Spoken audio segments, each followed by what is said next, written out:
बिहार के सियासत में उबाल आ चुकी है, लेकिन अगर बात की जाए नीट छात्र कांड मामले की तो इसकी आग अभी तक नहीं बुझी है। नमस्कार, न्यूज़ 4 नेशन देख रहे हैं आप और मैं हूं सानिया आपके साथ।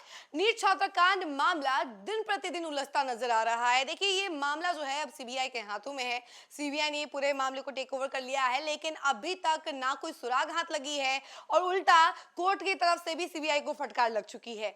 पहले पॉक्सो एक्ट के तहत जो है जांच पड़ताल नहीं किया जा रहा था, लेकिन अब इस मामले में बड़ी खबर सामने आ रही है कि इस मामले में अब पॉक्सो एक्ट की धाराएं भी लग चुकी हैं। अब इसके तहत भी सारी चीजें जो है जांच पड़ताल की जाएंगी और जो यौन शोषण की बातें हो रही थी इसकी भी तहकीकात की जाएगी। यानी सीबीआई को अब हर एंगल से छानबीन करना पड़ेगा।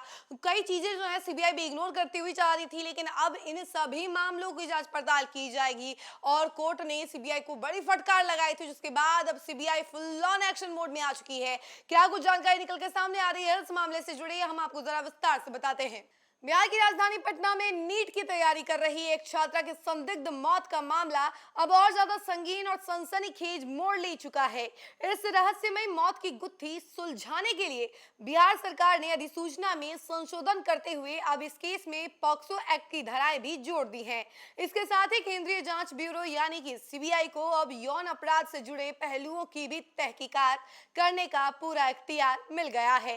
गृह विभाग की आरक्षी शाखा ने 31 जनवरी 2026 को जारी पहले के आदेश में बदलाव करते हुए चित्रगुप्त नगर थाना कांड संख्या 14/2026 में पॉक्सो एक्ट 2012 की धारा 4 और 6 के साथ बीएनएस 2023 की धारा 64 और अन्य संबंधित धाराएं शामिल कर दी है। इस संशोधन के बाद अब सीबीआई को इन सभी धाराओं के तहत जांच और निगरानी करने की कानूनी ताकत मिल गई है। दरअसल जब 9 जनवरी 2026 को पटना पुलिस ने चित्रगुप्त नगर थाने में इस मामले की प्राथमिकी दर्ज की थी, तब उसमें पॉक्सो की धाराएं शामिल नहीं थी। शुरुआती जांच में पुलिस ने इसे संदिग्ध आत्महत्या से जुड़ा मामला बताया था, लेकिन जैसे जैसे जांच आगे बढ़ी कुछ ऐसे सुराग और तथ्य सामने आए जिन्होंने पूरे केस की दिशा बदल दी। मामला अदालत पहुंचा तो न्यायालय ने भी जांच एजेंसियों से तीखे सवाल पूछे। कोर्ट ने साफ पूछा कि जब पीड़िता नाबालिग है और यौन अपराध के संकेत सामने आ रहे हैं तो आखिर पॉक्सो एक्ट क्यों नहीं लगाया गया। अदालत की इसी सख्त टिप्पणी के बाद सरकार ने अपने रुख में बदलाव किया और अधिसूचना में संशोधन कर दिया। यह सनसनीखेज मामला पटना के चित्रगुप्त नगर इलाके स्थित शंभू गर्ल्स हॉस्टल से जुड़ा है। वहीं 6 जनवरी 2026 को छात्रा अपने कमरे में बेहोशी की हालत में मिली थी। उसे तुरंत अस्पताल में भर्ती कराया गया, लेकिन 11 जनवरी को इलाज के दौरान उसकी मौत हो गई।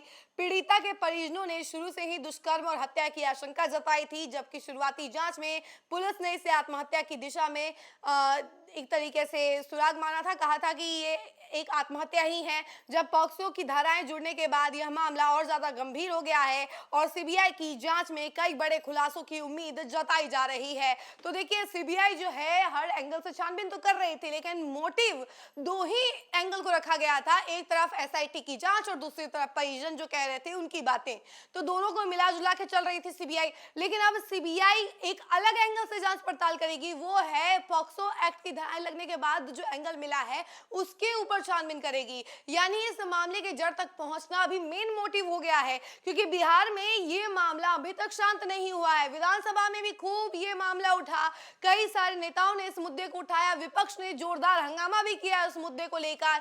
और अब तो बिहार की सियासत में बड़ा फेरबदल भी देखने को मिल रहा है, लेकिन इसी बीच अभी तक नीट छात्रकांड मामले में कोई सुराग हाथ नहीं लगा है, जिसको लेकर अब CBI full on action mode में है कि अब जाके किसी भी तरह से इस मामले के जड़ तक पहुंचना है।